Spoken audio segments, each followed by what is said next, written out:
നമസ്കാരം. ഭാഷാ അടിസ്ഥാനത്തിൽ ഇന്ത്യയിൽ ആദ്യം രൂപം കൊണ്ട സംസ്ഥാനമായ ആന്ധ്രാപ്രദേശിനെ വിഭജിച്ചുകൊണ്ടാണ് 2014 തെലങ്കാന സംസ്ഥാനം രൂപീകൃതമാകുന്നത്.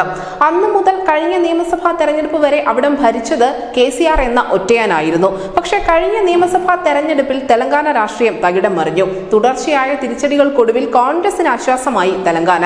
ആന്ധ്ര വിഭജനത്തിന് ശേഷം ആദ്യമായി കോൺഗ്രസ് അവിടെ അധികാരത്തിലെത്തി. പഴയ ABVP-കാരനായ രേവന്ത് റെഡ്ഡി മുഖ്യമന്ത്രിയുമായി. ഇത്തവണ സംസ്ഥാന ഭരണം പിടിച്ചതോടുകൂടി കൂടുതൽ സീറ്റുകൾ നേടാമെന്നുള്ള ഒരു ആത്മവിശ്വാസം കോൺഗ്രസ് പാർട്ടിക്കുണ്ട്. BJP-ക്ക് 4 സീറ്റ് നിലനിർത്താൻ കഴിയുമോ എന്നതായിരുന്നു തെരഞ്ഞെടുപ്പിന് മുൻപ് വരെ ഉണ്ടായിരുന്ന ഒരു ചോദ്യം. എന്തായാലും നിയമസഭയിലും ലോക്സഭയിലും ആധിപത്യം പുലർത്തിയിരുന്ന BRS ഇക്കുറി ചിത്രത്തിൽ പോലുമില്ല. ഇപ്പോഴിതാ തെലങ്കാനയിലെ കോൺഗ്രസ് നേതൃത്വത്തിന്റെ ചില ആഭ്യന്തര സർവേ ഫലങ്ങൾ പുറത്തു വന്നിരിക്കുന്നു. മിഷൻ 15 എന്ന വമ്പൻ പ്ലാൻ ആയിരുന്നു ഇക്കുറി കോൺഗ്രസിന് സംസ്ഥാനത്തുണ്ടായിരുന്നത്. നമുക്കറിയാം, തെലങ്കാനയിൽ ആകെ 17 ലോക്സഭാ സീറ്റുകളാണുള്ളത്. ഇതിൽ 15 സ്വന്തമാക്കുക എന്നുള്ള ഒരു ലക്ഷ്യമായിരുന്നു ഈ മിഷൻ 15ലൂടെ കോൺഗ്രസ് ഉദ്ദേശിച്ചത്. പക്ഷേ ഈ മിഷൻ 15 ഫലം കാണാൻ പോകുന്നില്ല എന്നാണ് തെരഞ്ഞെടുപ്പിന് ശേഷം കോൺഗ്രസ് പാർട്ടി തന്നെ മനസ്സിലാക്കിയിരിക്കുന്നത്. 9 മുതൽ 11 സീറ്റുകൾ വരെ മാത്രമേ നേടാനാവൂ എന്നാണ് കോൺഗ്രസിന്റെ ആഭ്യന്തര സർവേ ഫലങ്ങൾ നൽകുന്ന സൂചന. മാത്രമല്ല 3-4 മണ്ഡലങ്ങളിലെങ്കിലും പാർട്ടി 3ാം സ്ഥാനത്തേക്ക് പിന്തള്ളപ്പെടാനുള്ള സാഹചര്യമുണ്ട് എന്നുകൂടി നേതൃത്വം വിലയിരുത്തുന്നുണ്ട്.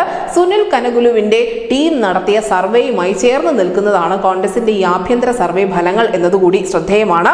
മാത്രമല്ല മഹബൂബ് നഗർ, ചെവ്വല്ല മണ്ഡലങ്ങളിൽ BJP-യുമായി കടുത്ത മത്സരം അല്ലെങ്കിൽ ഇഞ്ചോടിഞ്ച് മത്സരം തന്നെയാണ് നേരിട്ടത് എന്നുകൂടി കോൺഗ്രസ് പാർട്ടി സമ്മതിക്കുന്നു.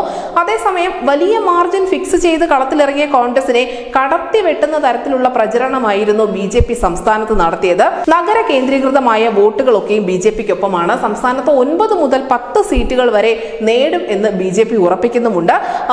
ഇത്തവണ തെലങ്കാനയിൽ ശക്തമായ അടിയൊഴുക്ക് നടന്നിട്ടുണ്ട് എന്ന് തന്നെയാണ് വിലയിരുത്തപ്പെടുന്നത്. കാരണം BRSന്റെ നേതാക്കൾ മാത്രമല്ല, മറിച്ച് വോട്ടുകൾ കൂടി BJP-യിലേക്ക് ചേക്കേറിയിട്ടുണ്ട് എന്ന് വിലയിരുത്തപ്പെടുന്നു. തെലങ്കാനയിൽ നേട്ടം ഉണ്ടാക്കും എന്നുള്ള അമിത്ഷായുടെ വാക്കുകൾ കൂടി ഇതിനോട് ചേർത്ത് വായിക്കേണ്ടതുണ്ട്.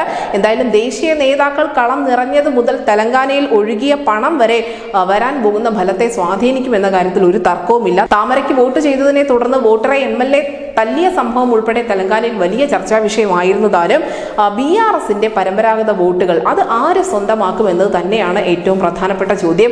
BRS എന്ന പാർട്ടിയിൽ നിന്നാണ് കോൺഗ്രസും അതിനോടൊപ്പം BJP-യും ഒക്കെ സമർത്ഥരായ നേതാക്കളെ അടർത്തിയെടുത്തുകൊണ്ട് പോയത്.